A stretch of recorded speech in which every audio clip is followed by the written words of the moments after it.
Hello and welcome to a brand new Arseblog Arsecast right here on arseblog.com. How are you? Hope you're well. Thank you very much indeed, as always, for being here. This week's show is very much Euro 2024 focused. We have been, throughout the tournament, covering it exclusively for our Patreon members, but there really isn't a great deal going on from an Arsenal perspective. So I thought what we would do for this week's main podcast is take those few bits and pieces and add them on to the end of some Euro 2024 chat, particularly as last night saw England, with Bukayo Saka and Declan Rice and Aaron Ramsdale involved, go through to the final of the Euros, where they will face Spain, having beaten the Netherlands 2-1. A late goal from Ollie Watkins sending England through to the final. And there is plenty to discuss about that game last night, some of the performances, England overall, and of course the challenge they will face in the final when they take on Spain on Sunday. So we might as well just crack on into it. And with me, as he has been throughout most of this tournament, to do exactly that is Lewis Ambrose. Hello, Lewis. Good morning, Andrew. How's it going? It's going all right, thanks. It's going all right. It's a good morning if you're an England fan, because England are in the final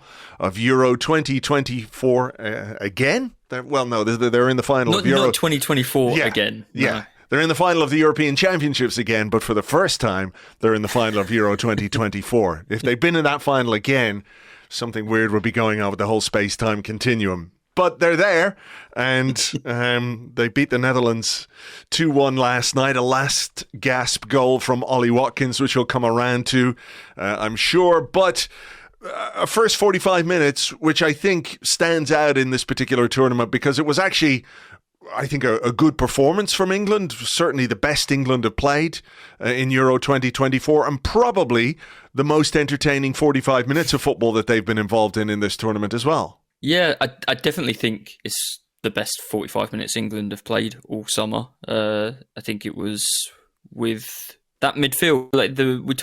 Everybody talked about it for the first few games, that it didn't look like a team that was balanced, that made sense. And by sort of shifting to a back three and Saka out wide, and you've actually got Foden and Bellingham, I guess, in midfield as those two number 10s. They actually look like they're supposed to be there, instead of one of them is meant to be on the left, but they're wandering away from their position. And I think the Dutch really struggled to get to grips with that sort of four men in the middle between, the two of them, Mino and Rice behind them. And it looked like England were, I wouldn't say comfortable, but they were definitely the better side for that entire first half. What would you say, about the contention maybe that, Gareth Southgate's come in for some criticism because certain things haven't worked, or certain players haven't looked particularly comfortable in certain roles in the system that he's played, but by sticking with it, for example, the players have built a little bit of a relationship. Would you go along with that, or do you think it's just, it was inevitable that England were going to play quite well at some point in the tournament, given the quality that they have, or how do you view it from a tactical perspective? I think Gareth Southgate I think he had to change something. He changed as little as possible, and it has led to one good England half. And I've seen a lot this morning and last night, and I think I completely get it. England fans want to celebrate, and they should. And Gareth Southgate has delivered an England era now, which is unprecedented. 2 finals, 3 semi-finals in 4 tournaments. But I don't think the second half yesterday was particularly good either last night. I don't think one good half of football justifies retconning the entire tournament, which is the sort of thing I've started to see this morning. It was too harsh, it was too much criticising Southgate, people should take back their words now. And it's to me, it's still, well, no, England played really badly, and for quite a few games, England are, by virtue of a wonder goal from Bukayo Saka and a wonder goal from Jude Bellingham, quite lucky to still be in the tournament going into the semi-final. So one good half in the semi-final, even though it's the best time to have that half, I don't think it justifies removing the criticism and everything else that had gone before it. No, I agree with you. I don't think England have played as well as they should play with the players they have at their disposal. Some people will say, well, it doesn't matter. When you have players like Saka, when you have players like Bellingham who can produce those moments, you can grind your way through a tournament, and ultimately England are in the final, and that's the main thing, and that's the most important thing for fans and players. But I do think if you're stepping back and you're being maybe objective with your analysis of England's overall performances, I don't think anyone can really say that England played well in this tournament. It's that, like, do the ends justify the means? Yeah, but then it's like, but the ends are kind of just fortuitous, especially the Bellingham thing, right? Like, England are seconds away from a humiliating exit that everybody was ready to compare to Iceland in 2016, and one player delivers a moment of brilliance, and then that's that, and then that story that was about to happen suddenly doesn't happen, but it doesn't change what had gone before that. Yeah. So I think it's difficult. Like, the ends, you would argue, Gareth Southgate certainly, I'm sure, would argue that the end justifies the means, and the criticism was clearly overblown because England have made it to a final, but England should never have been that close to being knocked out by Slovakia in the first place. Having a first shot on target after 95 minutes of football suggests you've kind of got away with it, and England should be, not to go all the way back now to the round of 16, but England should probably not be having to get away with it against Slovakia to reach a semi-final in the first place. Yeah, sure. No, I get it. I really do. I think as well, it's kind of, I don't know what it is. Maybe it's just football that in the first half that England played as well as they did last night and played their best football in Euro 2024, they go behind. And England, the thing about England, I suppose throughout this tournament is that they have been relatively hard to break down. The opposition haven't had tons and tons of chances. Jordan Pickford hasn't had to do an awful lot in goal. He hasn't had to make save after save after save to keep England in games or anything like that. But the Netherlands scored a really, really good goal quite early on. And probably for the neutral observer, it was the kind of thing that the game needed, right? From my perspective, it was like, well, Netherlands have gone ahead. This is going to make this game a little bit tasty now. And it's a great goal, I think, from Xavi Simons.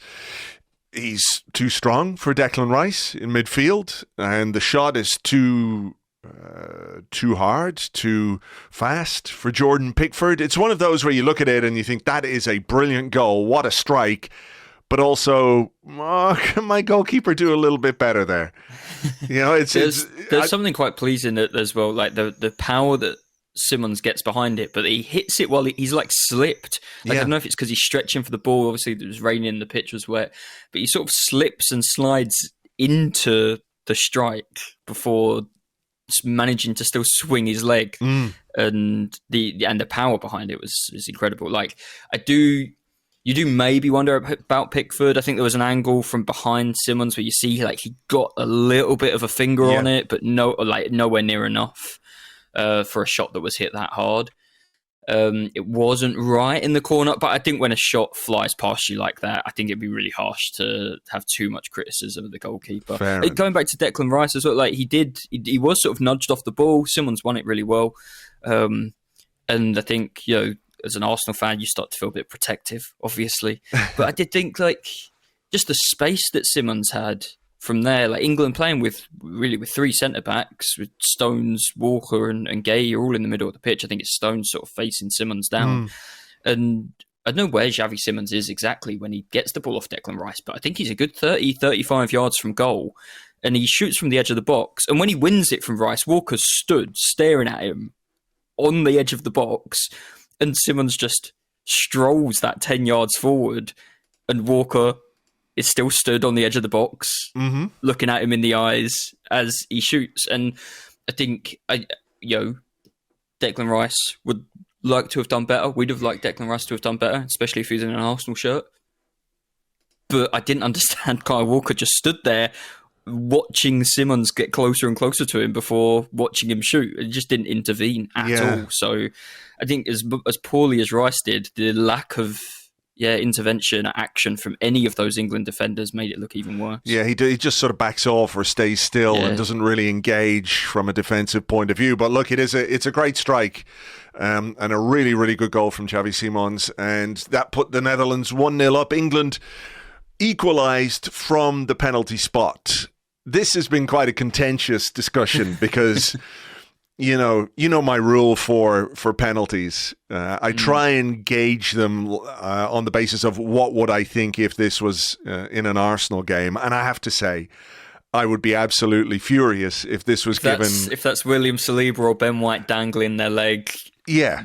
Yeah, I would be spitting feathers, I have to say. And some people will say, well, he caught him, it was studs, he had his studs up. And look, for me, Kane gets a shot away, then kicks Denzel Dumfries' foot, rolls around as if he's been shot. I think if Kane didn't roll around, I'm not sure VAR would pay too much attention. I even saw some suggestion of a Saka handball in the build-up to the goal, which I didn't notice at the time. I just saw some people talking about that on Twitter this morning. Because he shoots and the ball sort of bounces up and there it might hit his arm. I hadn't noticed that. I think it rolls across Saka's arm to Kane, who then has the shot. Like, I'd have to watch it back again, but I don't think that is particularly the contentious thing. It's about whether or not Harry Kane should have had a penalty for this. I really don't think so.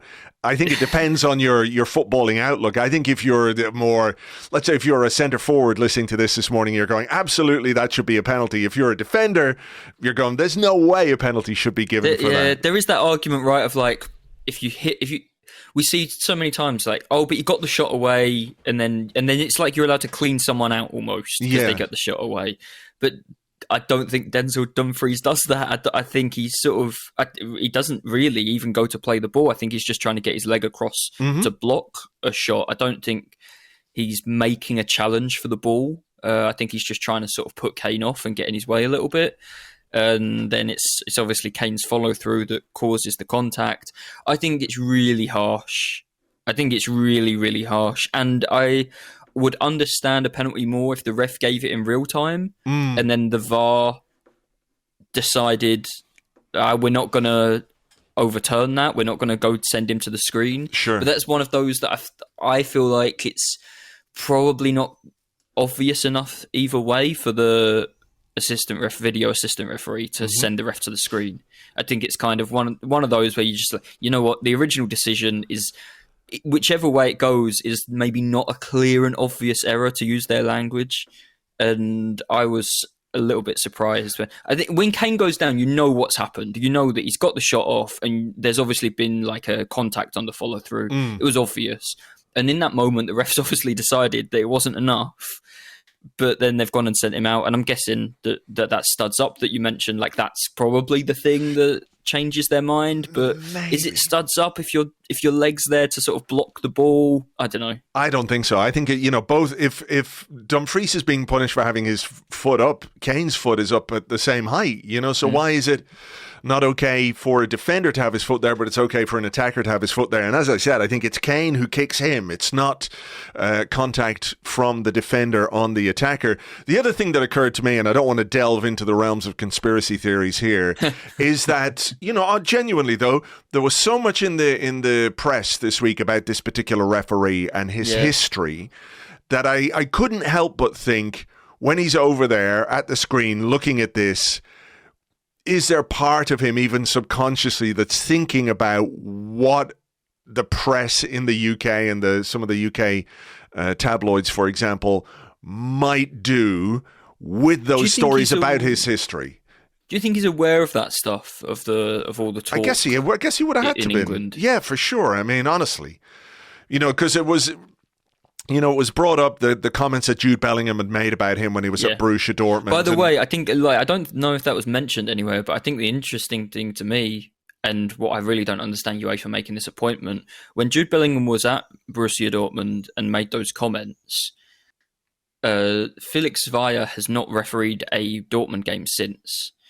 And possibly last season did, but while Jude Bellingham was a Dortmund player, the German association decided there's obviously an issue between the player and the ref now, after the player had so publicly said something like that. Yeah. Talked about, Zweier's history in a match-fixing scandal. And the DFL, who organised the refs in Germany, decided that Zweier should never ref a game again that involves Jude Bellingham in Germany, as long as they were appointing refs to games in Germany, which I think is probably the right way to go. There's been such an obvious public issue between a player and a referee. I think that makes sense. I wonder why UEFA maybe didn't tread the same line, because you bring up that obvious, the player has said something really controversial and contentious about a referee. Do you want that referee when you've got the choice of a bunch of referees to ref that player? Can you trust the referee? We're all human, to be completely impartial. I do find it interesting that UEFA didn't consult with the DFL, and because I'm sure that would have been flagged after they'd made the decision for Zvaya to never ref Jude Bellingham again. Yeah, I mean, maybe they just have complete faith in the integrity of this particular referee. But of course, it does open that up, and the history is there. If people want to go and have a look, they can obviously see what Bellingham said.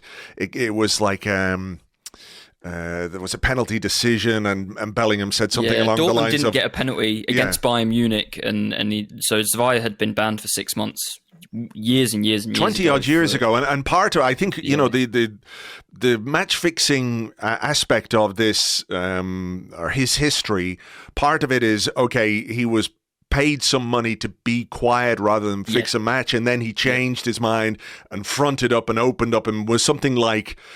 no pun intended, a whistleblower, right?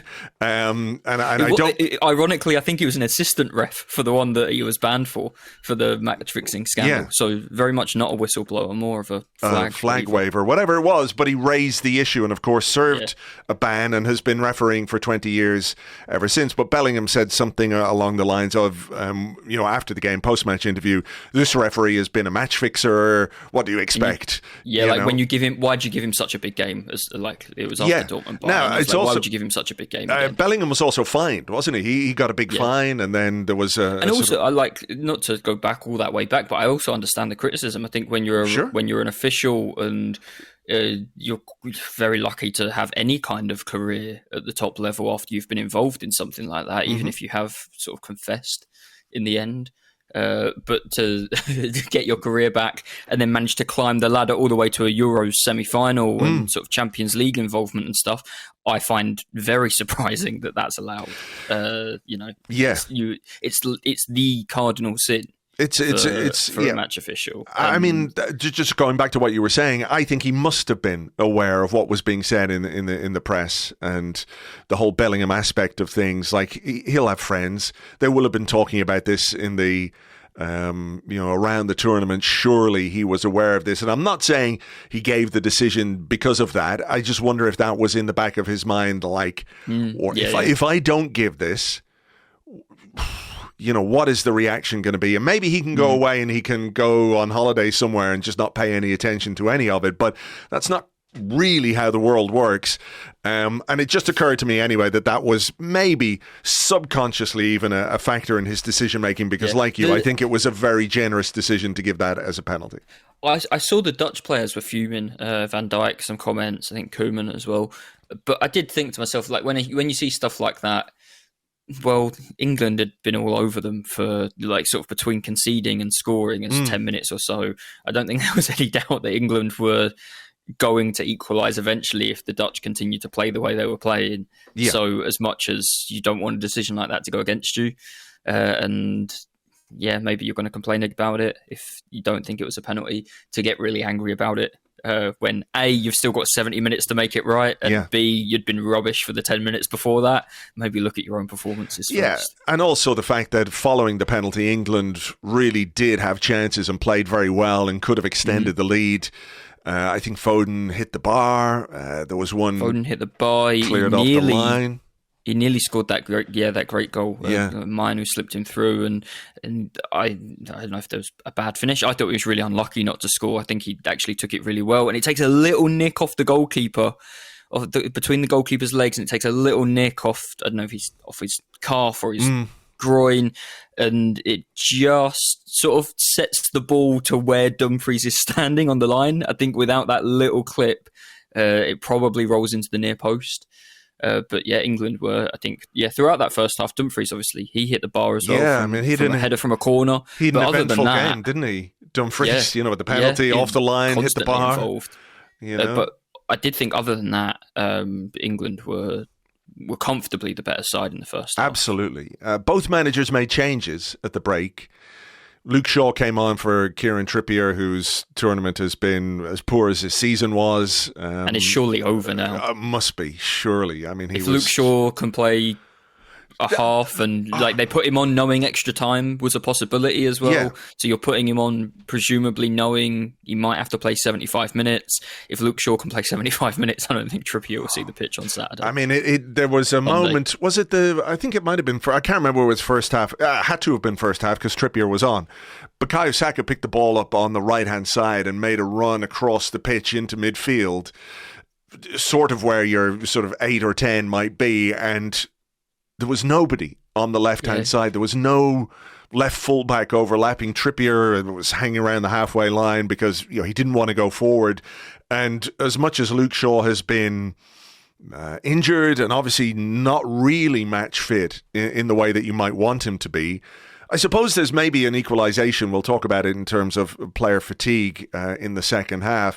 But one of the first things Luke Shaw did in the first half or in the second half was overlap and get into a position on the edge of the opposition box. And you're like, at no point really have we seen Kieran Trippier in those areas of the pitch. So you can see what a natural left fullback can bring to a team. No left-footed players on the left at all. Not a left back, not on the wing. It's like playing with a hand behind your back. Like you can't use that width. There were a few moments in the first half again yesterday. There was a cross with Trippier's left foot that he just sort of put into the keeper's hands because he was on his left foot. There were that Saka one. There was another one where Bellingham had the ball and was looking for that overlap. I remember, and Trippier made the run, but made it sort of cutting inside and completely, there was no angle for Bellingham to play the pass anymore because instead of running towards the byline, Trippier was running towards where the defenders were standing. And Bellingham just sort of, I think, played the ball into feet or turned around and played it backwards because the pass that he wanted to play just wasn't on. It's Jonathan Liu after it's England's first game or second game. Or it might have even been later than that in the tournament. But he wrote about England playing without a left side and he wrote an entire paragraph without using the letter A. In his sort of match report, and then he was like, see, like that was difficult and horrible and clunky to read, and why the hell would I do that? Well, yeah, exactly. Yeah. Well, I don't think it really benefited England in a big way, though, despite the fact that Shaw offered more natural width. I think England reverted to more or less what we've seen throughout this tournament. It wasn't a good second half. The Netherlands brought on Wout Weghorst, so their plan was pretty obvious: lump it up to the big guy and see what happens. He put himself about, but not always in fair ways. The bit where he tried to strangle Declan Rice in the box. I don't know how players think they can get away. Right after half time, like his first involvement, John Stones had the ball like on the halfway line and just played it back to Pickford, and Weghorst just kicked him. Yeah. And the ref gave a foul, and when the camera closes in on Stones, and Stones looked up at Weghorst and just said, "What are you doing?" Yeah. Like, mate, what's wrong with you? I know. It's that kind of summed up the second half in a way. By the way, Dumfries getting booked for the penalty as well was extra harsh. Extra harsh. It goes without saying, of course, that Kane was fine and picked himself up to score that penalty. Kane, though, I think, not for the first time, is a point of discussion. The moment when Bukayo Saka burst beyond the Dutch right back, got to the byline and pulled an excellent ball back into the box exactly where you want a centre forward to be. And Harry Kane was basically ambling from a deep position towards the edge of the box, not even on the edge of the box, I think absolutely sums up his tournament. He does not give England what they need. He does not or cannot compete physically with the way the game needs to be played in this tournament. He doesn't look fit. No. I know he missed the last couple of games of the Bundesliga season with a back injury, and you very much get the impression that whether it's that or something else, that he's not right, because he doesn't look sharp at all. And, maybe the first couple of games of a tournament, you think you've not played serious football for a few weeks. Maybe it takes a bit of time for the rhythm. It's definitely not been that. He's probably, I don't know if he's got worse. He's certainly not got better as the tournament's gone on. I don't think he's fit at all. And what I don't understand is, you'd think when he's not fit, he'd sort of simplify his game and just play up front and play as that sort of, just reduce his game to the basics and just be a sort of penalty box striker. But it's like, the worse he plays, the more and more he drops deep to try and get more involved and help the build up and make things happen. And I think, when you're struggling and when you're maybe not fit, staying upfield and making sure there's a presence in the box, obviously with someone with his record in front of goal as well, you'd think he'd just want to stay as close to the goal as possible. And I find that quite strange. Yeah, the other aspect of him dropping deep and trying to make things happen is that his passing is awful. And has been awful throughout this tournament. It's routinely in around the 70% pass completion mark, which I know can often be the case with a striker because they're looking to make the final pass, etc., etc. But that's fine if you're in the box and you're looking to lay it off for somebody or you're trying to thread the eye of a needle. If you insist on dropping deep, if you insist on getting involved in play in deep areas in midfield, and you're still passing at that sort of pass completion rate, you're not doing your team any favours at all. You're really not. We'll come back to him and maybe just compare and contrast. A couple of things I did want to mention. One is obviously Bukayo Saka having a goal disallowed. Despite the fact England didn't play well, that was a nice move. Saka with a lovely finish, but Walker just marginally offside to Manchester. That was, by the way, England, talking of the sort of that, England finally played well last night, and what did they, or was it just a half? England didn't. That was the only shot England had from the 42nd minute to the 87th. And it wasn't a shot because Kyle Walker was offside. Yeah. But yeah, that Saka effort, England went with that in the middle of there somewhere towards the end of it. England went 45 minutes without a shot again. Yeah. Foden and Walker have cost Bukayo Saka goals for not holding the offside line in this tournament. The other thing I think we probably need to mention is when we talk about the quality of that second half, to what extent are the players now absolutely jaded? It's been a long season. I don't think I've ever seen Declan Rice look as tired as he has in that game last night. I mean, he still went through the game with 94% pass completion, more passes than any other England player, but he looked absolutely spent, and he wasn't alone. I think Bellingham looked really tired, and England haven't rotated as well. This that's has been part of the discussion of because it's not been good. And because Southgate has, I guess, tried to figure it out with these players without dropping any of them, you get into this issue where if you take, say, Foden out for a game or Bellingham out for a game, maybe because they're tired, Kane out for a game, then people start to say that player's been dropped, even if that player hasn't been dropped. And I imagine Southgate wanted to avoid that sort of that noise around the camp that somebody's been dropped and lost their place, and finally Southgate's seen that guy doesn't fit in the team.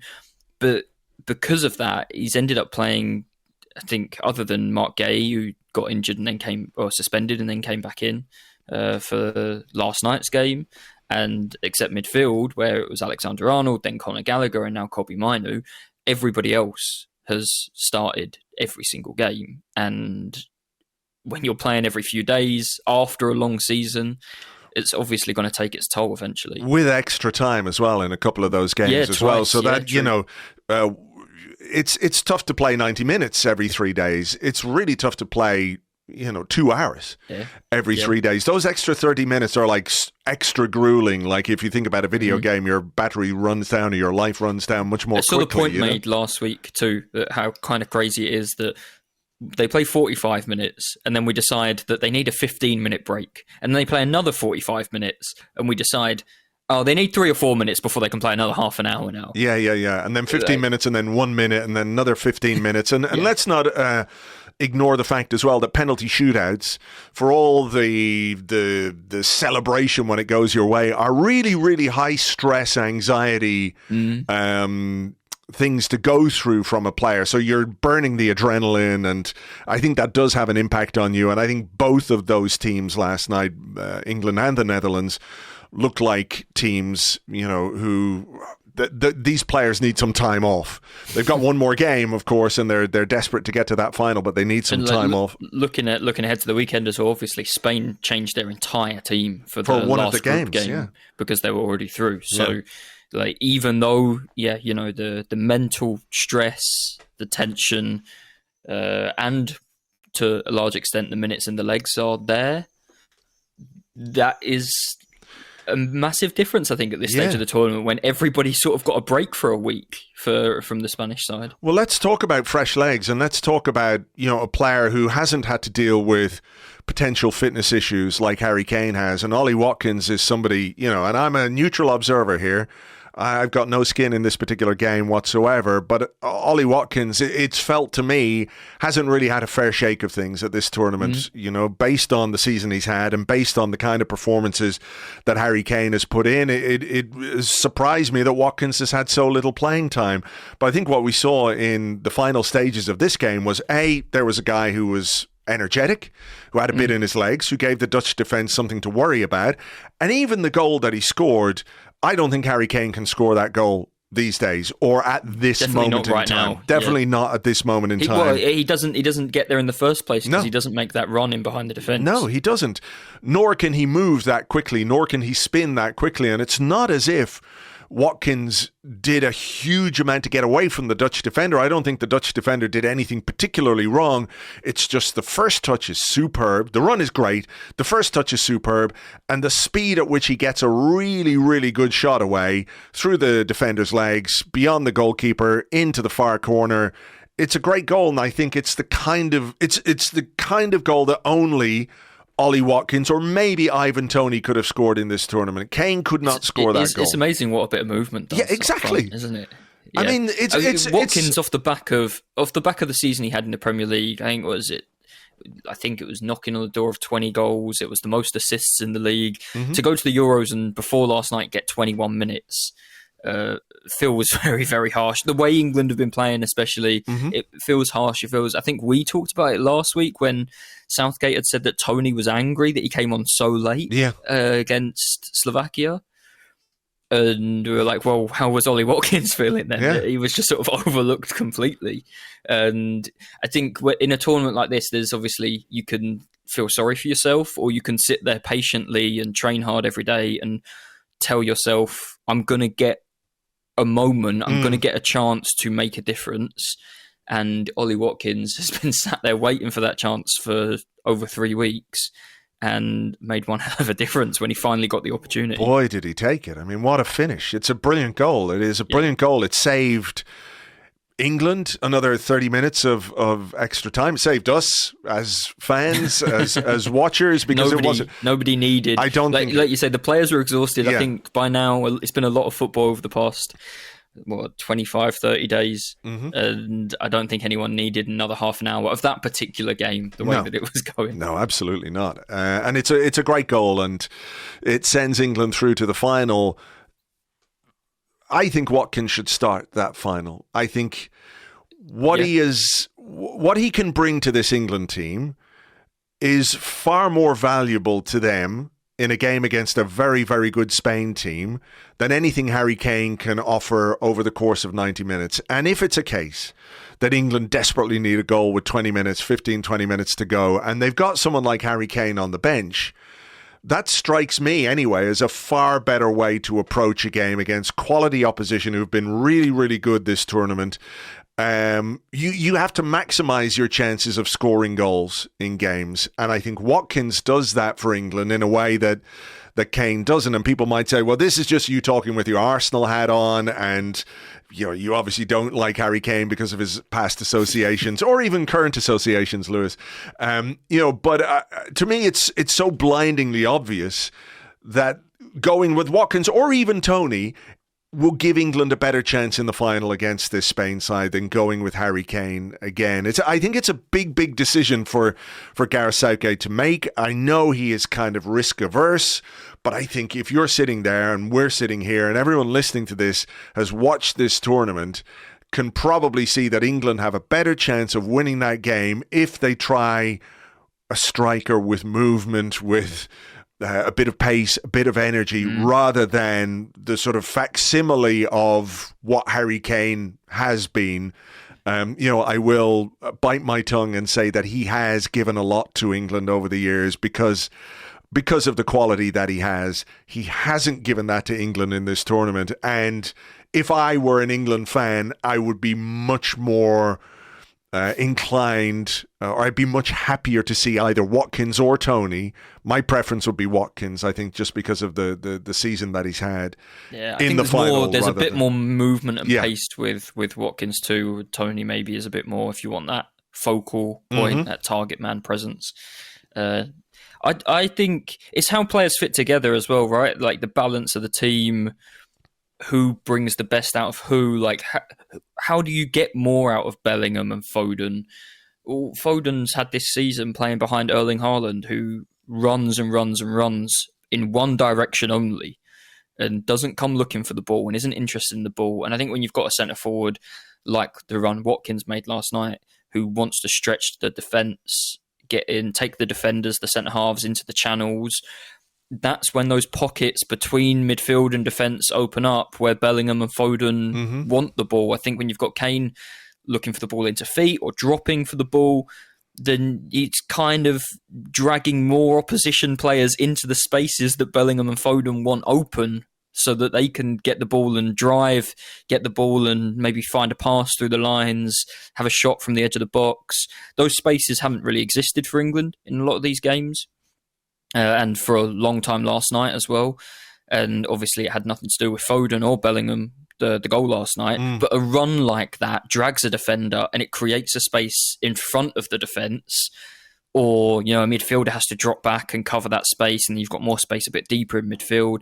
And I think it's about how those profiles fit together. And Kane doesn't seem to fit with Foden and Bellingham. However good the three of them might be as individuals and seasons they've had and all of that stuff, you've got to put players together in ways that gets the best out of each of them, and they don't look like partnerships that make sense. And I think with a striker who stretches the back line, makes runs behind, you get that space for Foden and Bellingham to impress more as well. I mean, is there something about Spain and the way that they might play, or the way that they've set up over the course of this tournament, that would add even more weight to that? Because previously, Spanish teams will kill you with possession. They won't let you near the ball. This is a Spanish team which doesn't really do that.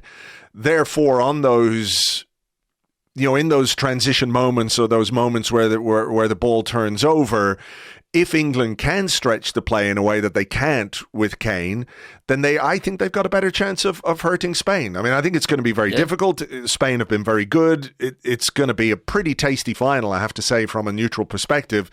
This could be a really, really good game. But I do think that there are certain, not vulnerabilities, but the way that this Spain team plays lends itself to England, as you say, making the pitch a bit bigger than it is when Kane is crowding space and basically playing as a DM. Isn't it? Yeah. It's hard because you do think England and stretch the game, then you get more space. Foden, Saka on the break, Bellingham drifting.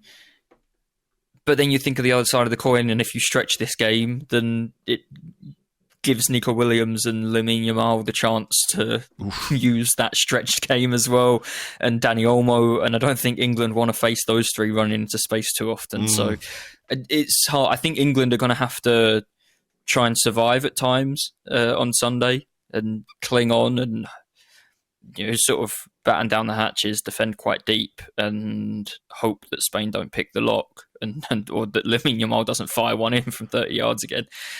It's hard. I think England have got a team full of, which hasn't always been the case, full of world-class players, and I think Spain have got a team not full of world-class players, but they've got a team that makes sense. It's a great looking team.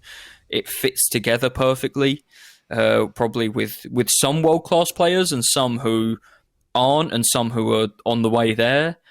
So it's an interesting one between, I think the sort of the team full of world-class players, the team that has a few but looks like they fit together better in a better system. Yeah, I mean, it's 3 Arsenal men involved for England as well. Declan Rice, Bukayo Saka, and Aaron Ramsdale, of course, is there as well. So we wish them well for the final on Sunday. Let's hope for a good game, and we'll see how it pans out. It is going to be very, very interesting. The team selections, I think we can probably predict Spain. It's whether or not Gareth Southgate will make the big decision about the player up front. I suspect, it'll be what it has been, but we'll see. We'll see in due course. That game takes place on Sunday evening. Just a few little bits and bobs of Arsenal news going around. Edu, I mean, how do you view Edu trying to basically break the bank with a £50,000 offer for Wolves goalkeeper Dan Bentley? I thought this was a misprint. Yeah, emailed over with a typo in the bid, maybe. No, I saw Simon Collins from the Evening Standard saying, yeah, I thought they just missed a zero, but turns out no. It confuses me. I don't know. I don't know who thought that bid might be accepted by a Premier League club. It's a strange one. I mean, I obviously understand that you don't want to spend too much on your third choice goalkeeper. Yeah, possibly third choice goalkeeper, yeah. But that feels maybe a little below what Dan Bentley's market value is, or certainly what Wolves will consider Dan Bentley's market value to be. I mean, that's what they paid for him. Do you think that's what it was? Sort of, we'll give you what you. You're not gonna make a loss or anything like that. But yeah, it seems a strange one, to be honest. I mean, I know, like you say, you're not going to pay through the nose for a third choice goalkeeper, but you might also pay him more than, say, Bukayo Saka earns in 48 hours. Yeah. I mean, Wolves are looking for $1 million. Do you meet in the middle, like 500 grand? I mean, Wolves are going to have to go and buy a backup goalkeeper with the money that we give them, right? Like, yeah. I'm not sure they'll find one for 50 grand. No, I don't think so. Yeah, anyway, one to keep an eye on. It's quite interesting to consider that we're going to head into pre-season without a goalkeeper. Maybe Karl Hein or Karl Hayne, apparently that's how you pronounce his name. Will be involved, but he's part of the reason why he signed a new deal was to go out on loan and to play on a regular basis. Okonkwo's gone. Ramsdale will be on holidays. David Raya, of course, as part of the Spain squad, will be on holidays. So I don't know. Are the guys just going to take it in turns? Rush goalkeeper? Is that how they do it for pre-season? We bring in Calafiori and we finally play with 11 outfield players. Truly, 11 outfield players, all in red. Don't even pretend. Don't even put anyone in the goalkeeper shirt. Yeah, and we'll be fine. The latest on Calafiori is that negotiations are ongoing, haggling over prices. It doesn't seem quite as close as it did earlier in the week, and it's almost as if certain stories weren't quite as. I don't know. It felt like one of those that deal is done, blah blah blah. Arsenal going to get it done early in the week, and here we are on a Thursday, and it's not a strange done, time as well, right? Like that in his case, but in cases all over the continent. The players who would be moving have been at the tournament, and you clear their futures up, which isn't going to happen during the tournament and before other moves can happen, before replacements are bought and that sort of thing. In Calafiori's case, I'm sure he's on holiday right now after playing for Spain, for Italy, at the Euros. So it's I mean, I feel like the tournament ends on Sunday. Maybe you've got a week of holidays and the like. Arsenal still don't play for another couple of weeks, and it'll be sort of those 2 weeks between Sunday and Arsenal's first game in the States, where we'll start to see movement, not just at Arsenal but all around Europe. Probably part of the issue apparently is a sell-on clause that Bologna have. They've got to give 50% of whatever they get to Basel. So that's quite a lot. Yeah, Arsenal want to include add-ons as a key part of the deal, according to Fabrizio Romano. So take whatever you want from that particular scenario. We'll see. Nuno Tavares could be going to Lazio. Talk of a loan deal with an obligation to buy around 7 or 8 million euros there. I mean, on paper sounds good.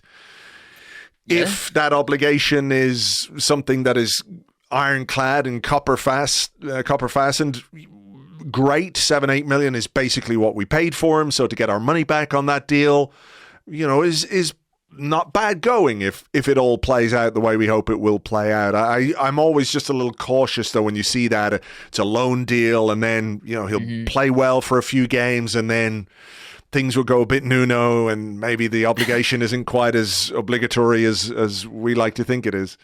I mean, he had a good season with Marseille before last season felt like a step back. Because the year he went out to Marseille, some goals, some assists, he played a lot of football, and you think, oh great, now we'll be able to sell him. And then the best we could do was Nottingham Forest to sign him on loan to use him a handful of times last season. Yeah, it didn't work. And then the value goes down again. Obviously, he's not on anybody's radar.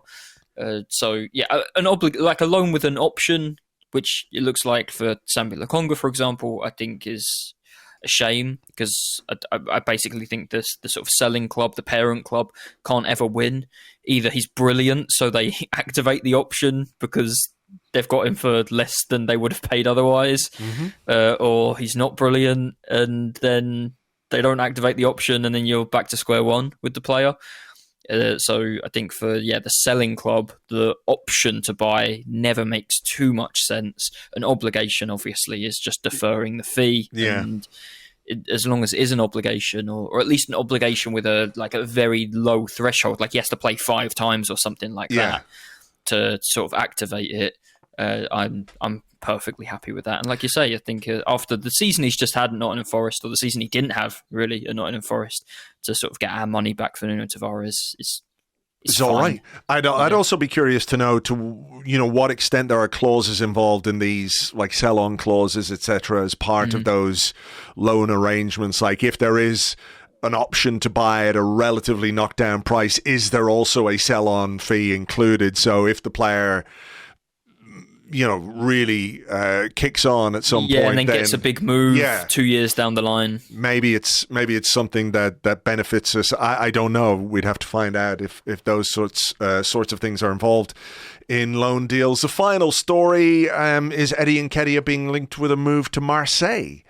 Some interest from the French club there in Eddie, which I suppose would make some kind of sense. It's he's a player I think who is up for grabs. He's a player who probably needs to go and play somewhere, and there's a bit of history about an Arsenal academy graduate going to Liga and scoring a lot of goals, even if it hasn't really worked out for Flo Balogun at Monaco since his permanent move there. I mean, that seems like a pretty decent move for Eddie if it were to go through. I don't know to what extent this is true or how hard they're going to push for him or whether this story has a lot of legs or not. But, as an experience for him as a player, it seems like a pretty decent move, all things considered.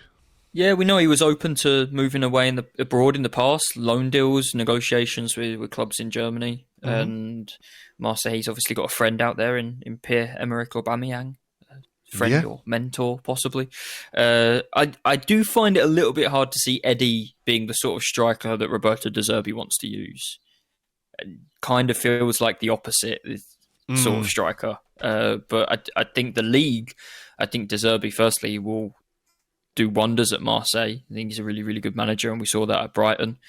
I think the league is a league that would suit Eddie, and it'll be a really, really interesting test and challenge for him to go out there and play regular football. Hopefully, if that move comes about, regular football at a high level, and see what he can do out there. It'll be, I think really interesting and promising for him, and hopefully good for Arsenal as well. Yes, well, let's see if anything develops in that situation. That is really about it in terms of transfer news. It is pretty quiet, all things considered, for the reasons we've already mentioned.